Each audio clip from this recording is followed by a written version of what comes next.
একজন নির্যাতিত আপনার টিচার প্রার্থী হিসাবে আপনি যদি অনুমতি দেন তাহলে আমি কিছু কথা বলতে পারি।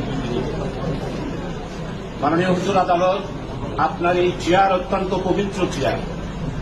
আল্লাহ তাআলার আরশে আজিমের পরেই আপনাদের এই চেয়ারের মর্যাদা।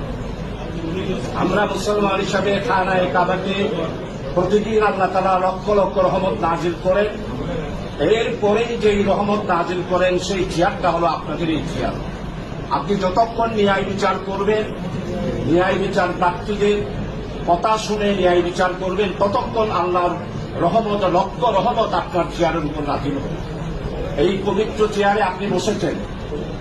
আমি একজন নির্যাতিত কারাবন্দী মানুষ, আজকে 29 মাস কারাগারে।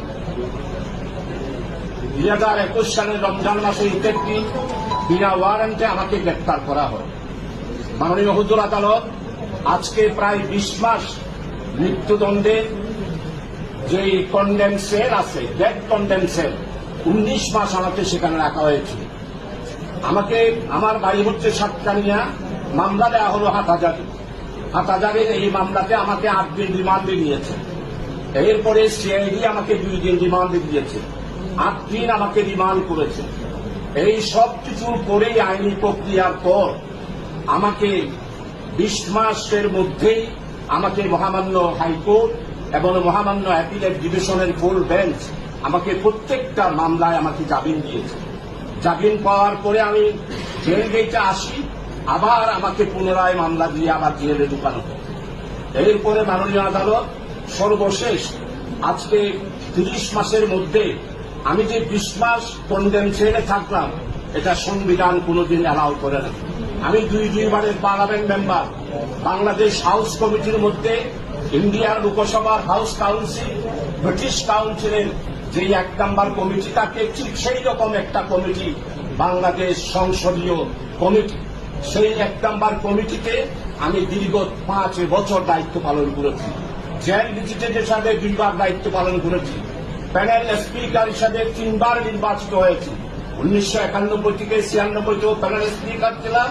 2001 থেকে 2006 সালে ব্যারিস্টার জমিরুদ্দিন সরকার এবং ব্যারিস্টার আব্দুর রাজ্জাক সাহেব মাননীয় স্পিকারের নেতৃত্বে 2 বার প্যানেল স্পিকার ছিলাম। মাননীয় হুজুর আদালত, আপনার সমীপে আজকে আবেদন করতে চাই, সুপ্রিম কোর্টের আদেশ বড় না পুলিশ বিভাগের ডান্ডা বড়? আজকে সেটাই আপনাকে প্রমাণ করতে হবে। মৌলানা আবুল কালাম আজাদ কংগ্রেসের ইন্ডিয়ার নেতা ছিলেন, ওনাকে গ্রেপ্তার করা হয়েছিল। জেলখানা থেকে পুনরায় গ্রেপ্তার করার পর যখন কারাগারে দেওয়া হল, তখন মহামান্য দিল্লির সুপ্রিম কোর্ট 1 ঘন্টার ভিতর মাননীয় মৌলানা আবুল কালাম আজাদ কংগ্রেসের সেক্রেটারি ব্রিটিশের সেই শাসন আমলে তাকে আর গ্রেপ্তার করতে দেয় নাই। সেই নজির রয়েছে। আফ্রিকাতেও এইরকম অনেক প্রৌঢ়ের নজির আমাদের মাননীয় আইন বিভাগের সভাপতি, আইনজীবীর সভাপতি সাহেব আপনার কাছে উল্লেখ করেছেন, অনেক নজির রয়েছে। আজকে আমি এই 28 মাস জেল কাটার পর, 20 মাস কন্ডম ছেড়ে থাকার পর মাননীয় সুপ্রিম কোর্ট আমাকে শ্রেণীপ্রাপ্ত করে আদেশ দিয়েছেন। সেই আদেশের পরিপ্রেক্ষিতেই আমি এখন শ্রেণীপ্রাপ্ত একজন আসামি হিসাবে কারাগারের মধ্যে জীবনযাপন করছি। আজকে বিচার বিভাগের স্বাধীনতার জন্য বক্তব্য রেখেছি। আজকে আমি একজন গণতন্ত্রকামী মানুষ, গণতন্ত্রের জন্য আন্দোলন করি, মানবাধিকারের জন্য আন্দোলন করি, মানুষের ভোটাধিকারের জন্য আন্দোলন করি। বাংলাদেশ জনগণের মালিক হচ্ছে বাংলাদেশের মালিক। এই জনগণের মালিকানা প্রতিষ্ঠা করার আন্দোলন করতে গিয়ে আজকে এই দাঙ্গাতন্ত্র, লাঠিতন্ত্রের এই পুলিশেরা আজকে কোথায় আমাকে অ্যারেস্ট করেছে এতদিন 20 মাস, 28 মাসে এই মামলা আসলো না।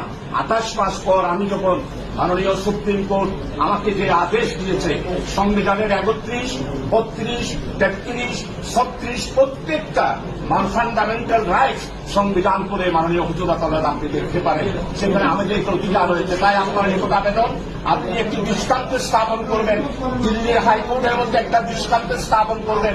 মৌলানা আবুল কালাম আজাদকে যেইভাবে রিঅ্যারেস্ট করার পর মুক্তি দিয়েছে, আপনিও আমাকে আজকে তাদের এই অ্যারেস্টের বিরুদ্ধে আমাকে মুক্তি দেবেন এই আশা করে, এই আবেদন করে, হামবেল সাজেশন দিয়ে রিকোয়েস্ট করে আমার নিজের শেষ করছি।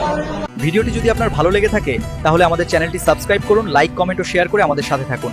আশা করি আমাদের পরবর্তী ভিডিওতে আপনাদের সবাইকে আবার পাশে পাবো।